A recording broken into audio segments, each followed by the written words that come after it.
तो आइए जानते हैं आर्यन सर से, क्या उनके मन में भी शादी को लेकर डर बना हुआ है। आर्यन सर हमारे यूनिवर्सिटी के सीनियर रहे हैं, ऑफिस में भी सीनियर रह चुके हैं, हमेशा से मुझे गाइड करते हैं और अप्रिशिएट भी करते हैं। तो आर्यन सर, सबसे पहला सवाल ये है, क्या आपके मन में भी शादी का डर बना हुआ है? धन्यवाद मधुमिता जी। आज आपने जो विषय उठाया है यह बहुत ही मौजूदा समय में चर्चित भी है और गंभीर विषय भी है। आपका जो सवाल है कि शादी को लेकर मुझे डर है या नहीं, तो जाहिर सी बात है कि जब घटनाएं कोई भी देखता है तो उसे एक चिंता जरूर होती है। जिनका विवाह नहीं हुआ है और वो इस तरह की जब खबरों से रूबरू होते हैं तो उन्हें चिंता जरूर होती है कि उनके साथ भी कहीं ऐसी घटनाएं ना हो।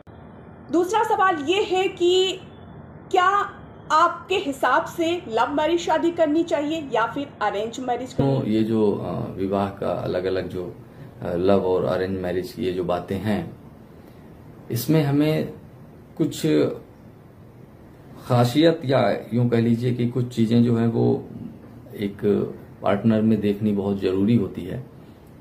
और इन सबसे पहले ये है कि समय, एक दूसरे को समय देना बहुत जरूरी होता है। गर्लफ्रेंड बॉयफ्रेंड की परंपरा देखकर आजकल बहुत उत्तेजित होते हैं लोग, गुस्से में होते हैं कि ये देखो आजकल नई जनरेशन ऐसे हो रही है वैसे हो रही है। लेकिन वही लड़के और लड़की को एक अच्छा खासा समय देने के लिए शादी से पहले वो राजी नहीं होंगे कि लड़का लड़की राजी हो जाए। और इसमें परिवार वालों को भी अब ये समझने की बहुत जरूरत है कि लड़का का क्या पसंद है, कैसे उसका विचार है, किन चीजों पर वो गुस्सा होता है, क्या क्या क्या किन चीजों पर उसकी खुशियां निर्भर करती हैं। ये दोनों को एक दूसरे को जानना बहुत जरूरी हो गया है। फिर वो लव मैरिज हो या अरेंज मैरिज हो, रिश्तों में थोड़ी आसानी बनी रहती है। कहीं भी अगर उतार चढ़ाव की स्थिति होती है तो उसको समझा जा सकता है। लेकिन अचानक से आप, और ऐसा नहीं है कि आप बिना समय दिए शादी कर लेते हैं तो वो शादियां टूटने लगती हैं। अरे ये 2, 3, 4, 5% केस है केवल। बाकी आप अगर देखेंगे तो कितने समय से ऐसे होता रहा है कि भाई लड़का लड़की एक दूसरे को देख ही नहीं रहते हैं, शादी हो जाती है, वो रिश्ते चलते रहते हैं। लेकिन आज आप उन्हीं चीजों पे नहीं वैसे ही आगे बढ़ सकते हैं। आजकल लड़के और लड़कियां बहुत ज्यादा पढ़े लिखे हुए हैं और खुले विचारों के हैं। ऐसे अचानक से वो शादी नहीं कर सकते हैं।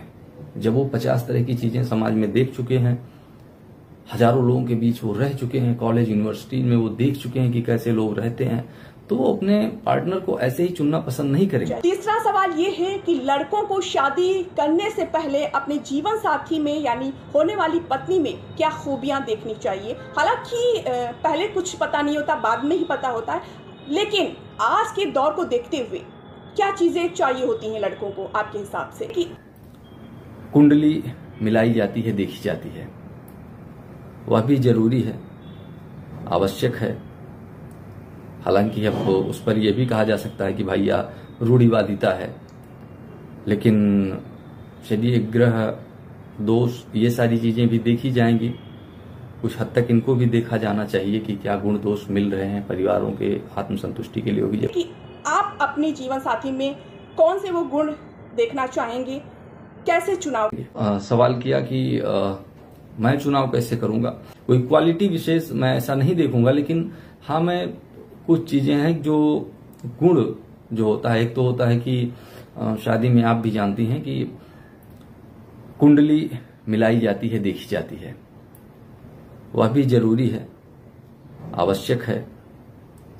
हालांकि अब उस पर यह भी कहा जा सकता है कि भाई यह रूढ़िवादिता है।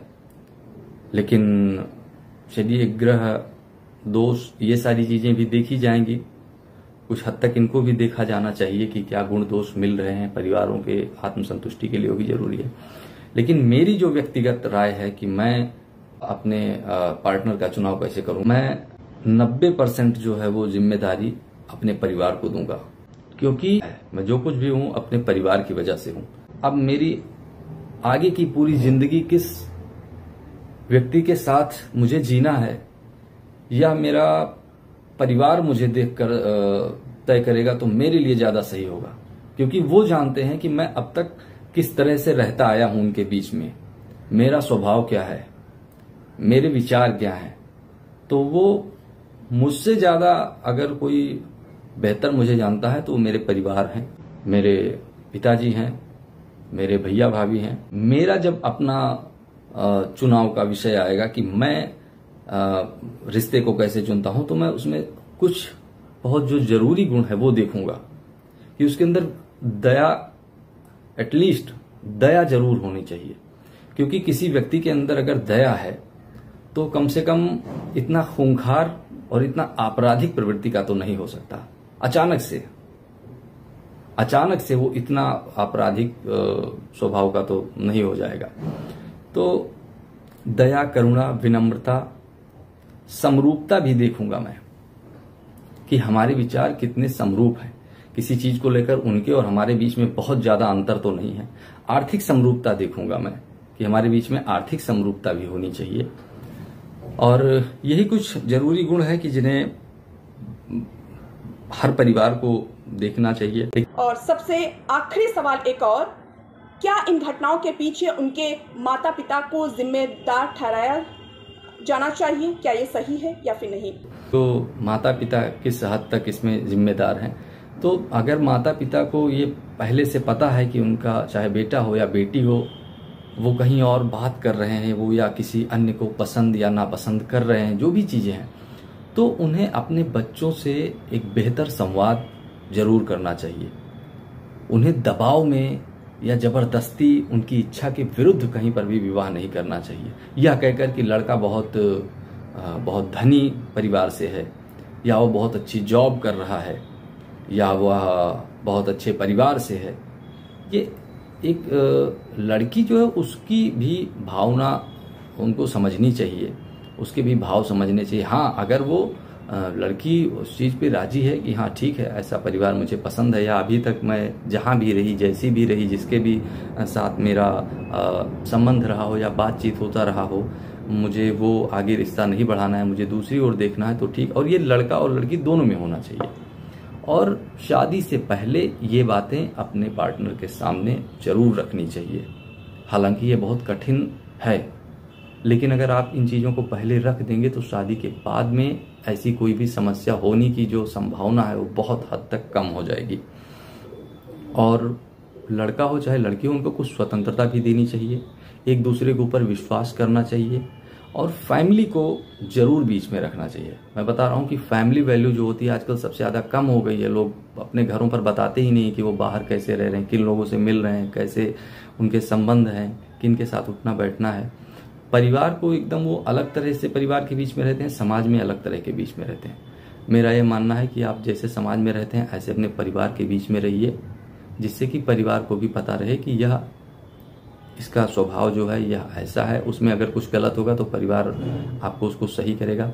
फैमिली वैल्यू देनी चाहिए। परिवार के बीच में अपने माता पिता, भाई बहन जो भी हों, उनसे अपने फीलिंग शेयर करती रहनी चाहिए। अकेलापन नहीं महसूस